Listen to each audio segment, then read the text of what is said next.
बहुत पहले स्वर्ग पर दो राक्षसों का आतंक छा गया था। शुंभ और निशुंभ। ये दोनों महाशक्तिशाली असुर थे।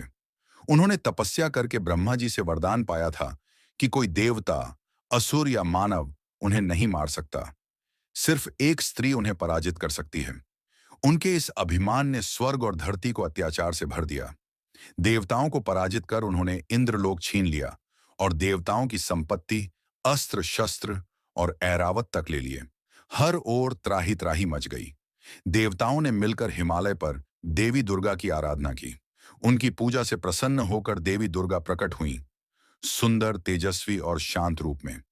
उनकी दिव्यता देखकर शुंभ मोहित हो गया। उसने अपने दूत भेजकर मां दुर्गा को संदेश दिया, तू इतनी सुंदर है, शुंभ जैसा शक्तिशाली राजा तुझसे विवाह करना चाहता है।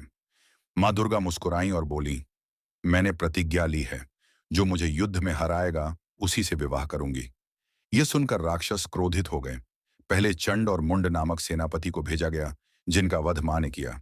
उनका सिर काटकर मां ने एक और रूप धारण किया। वो थी मां काली।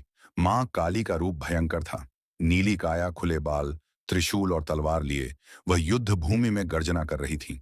उन्होंने चंड मुंड का अंत कर दिया। देवताओं ने उन्हें चामुंडा नाम दिया। अब शुंभ निशुंभ स्वयं युद्ध में उतरे। उनके पास अपार सेना थी। मां दुर्गा और मां काली ने मिलकर उनका संहार किया। निशुंभ का वध पहले हुआ और अंत में जब शुंभ अकेला रह गया तो वह बोला, एक नहीं तुम तो कई हो, यह युद्ध तो असमान है। मां ने उत्तर दिया, मैं एक ही हूं, ये सभी रूप मेरी ही शक्तियां हैं। यह कहकर उन्होंने शुंभ का वध कर दिया। शुंभ निशुंभ के अंत के साथ ही स्वर्ग और धरती पर शांति लौट आई। देवताओं ने मां का जय घोष किया और उनसे वरदान मांगा। मां बोली, जब जब अधर्म बढ़ेगा, मैं विभिन्न रूपों में प्रकट होकर धर्म की रक्षा करूंगी। संदेश, यह कथा हमें सिखाती है कि नारी केवल सौंदर्य और शांति की प्रतीक नहीं, बल्कि जब आवश्यकता हो तो वह संहार की शक्ति भी बन सकती है। मां काली का यह रूप हमें प्रेरणा देता है कि अन्याय के विरुद्ध उठ खड़े होना ही सच्चा धर्म है। धन्यवाद। ऐसी और वीडियोस के लिए चैनल को लाइक और सब्सक्राइब करें।